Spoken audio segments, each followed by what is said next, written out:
पहा 13 क्वेश्चन पहा. A gas in cylinder is at pressure P. एक गॅस आहे तर त्याचं जे प्रेशर आहे ते किती आहे P आहे. If masses of all the molecules are made 1/3 of their original value. Masses किती केले आता 1/3 ऑफ ओरिजिनल व्हॅल्यूच्या 1/3 केलंय. ठीक आहे. तर and their speed is doubled. Speed जर डबल केली, find the resultant pressure. Resultant pressure काय येईल हे आपल्याला फाइंड करायचं आहे. मासेस काय केलेत, masses 1/3 of their original value. Masses काय केले 1/3 केले. ओरिजिनल व्हॅल्यू जर सपोज M1 होती, ठीक आहे, ओरिजिनल व्हॅल्यू M1 होती, जर ओरिजिनल व्हॅल्यू M1 आहे ती आली 1/3 ऑफ M2. ठीक आहे, 1/3 ऑफ M2. आणि नेक्स्ट काय सांगितलंय, स्पीड काय झाली डबल केली, म्हणजे जो V2 आहे तो काय येईल 2 टाइम्स ऑफ V1. बरोबर का, बरोबर का. मासेस काय केले 1/3 केले. हमारे M2 इज इक्वल टू 1/3 यायला पाहिजे ना. M2 इज इक्वल टू, कारण मासेस 1/3 केलेत बरोबर. म्हणजे जो सेकंड मास केलेला आहे सेकंड केसमध्ये, फर्स्ट केसमध्ये काय केलेलं आहे, फर्स्ट केसमध्ये जो तुमचा मास आहे, ठीक आहे, तो मास काय केला आहे 1/3 केला आहे. ओरिजिनल व्हॅल्यूच्या 1/3. ओरिजिनल व्हॅल्यू M1 आहे ना, त्याच्या 1/3 केलं आहे. ठीक आहे. आणि जी स्पीड आहे ती काय केली आहे ट्वाइस केली आहे. बरोबर का, स्पीड आहे ती काय केली आहे ट्वाइस. करेक्ट ना. And the speeds are double. Then find the resultant pressure. Resultant pressure काय येईल ते फाइंड करायचं. ठीक आहे, रिझल्टंट प्रेशर फाइंड करायचं आहे. ठीक आहे. प्रेशर इनिशियल काय P. व प्रेशरचं इक्वेशन, प्रेशरचा फॉर्म्युला काय, प्रेशर इज सांगा 1/3 N upon V MV square. N/V MV square. अजून काय दिलंय का तुम्हाला, काहीच नाही दिलं ना, अजून काय दिलेलं नाही. मग याच्यावरून तुम्ही काय लिहू शकता की प्रेशर जो आहे तो डायरेक्टली प्रपोर्शनल आहे कशाला, MV स्क्वेअरला डायरेक्टली प्रपोर्शनल आहे. बरोबर. मग P1 अपॉन P2 जर लिहायचं झालंच, P2 अपॉन P1 लिहा, कारण P2 फाइंड करायचं ना. ठीक आहे. मग P2 अपॉन P1 लिहायचं झालंच तर P2/P1 काय लिहू शकता, M2 V2 square upon M1 V1 square.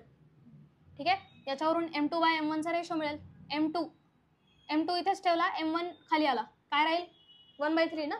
म्हणजे M2/M1 काय येईल, M2/M1 इज 1/3 आणि V2/V1 काय येईल, V2/V1 इज 2.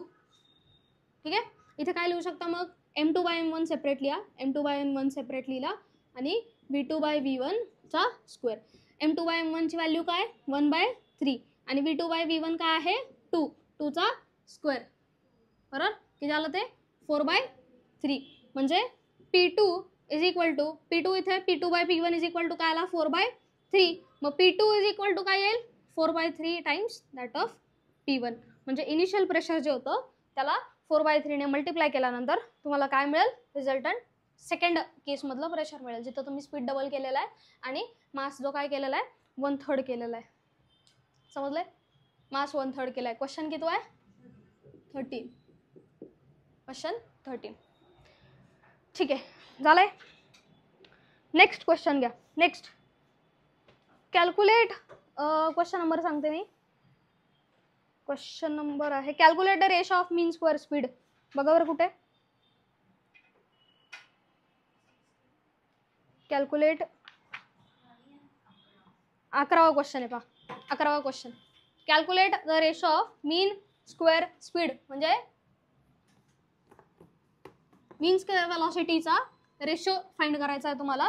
आणि 2 टेम्परेचर्स दिलेत वाटतं, बरोबर ना, 2 टेम्परेचर्स दिलेत वाटतं. Calculate the ratio of mean square speeds of molecule of a gas at 30 kelvin and 120 kelvin. सापडले. त्यासाठी VRMS चा फॉर्म्युला माहित पाहिजे. VRMS चा फॉर्म्युला काय रे, √3RT अपॉन M0. बरं, M0 चा पण आहे आणि अजून एक आहे 3RT. बघा चेक करा, अजून एक फॉर्म्युला आहे 3RT अपॉन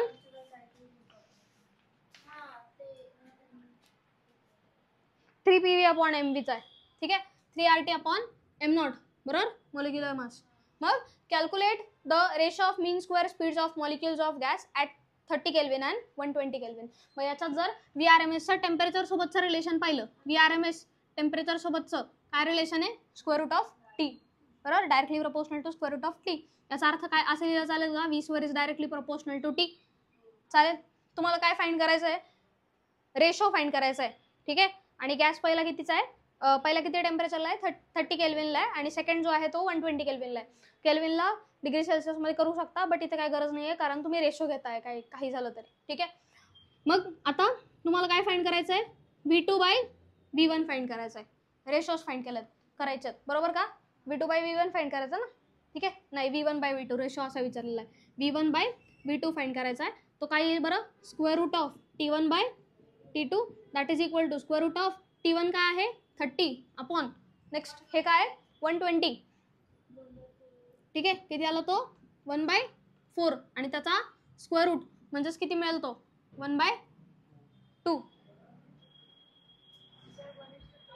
थांबा मीन स्क्वेअर स्पीड्स विचारलंय ना, स्क्वेअर स्पीड्स विचारलेलं आहे. याचा अर्थ V1/V2 चा काय आला 1/2. मग V1² चा काय मिळेल 1/4. ठीक आहे.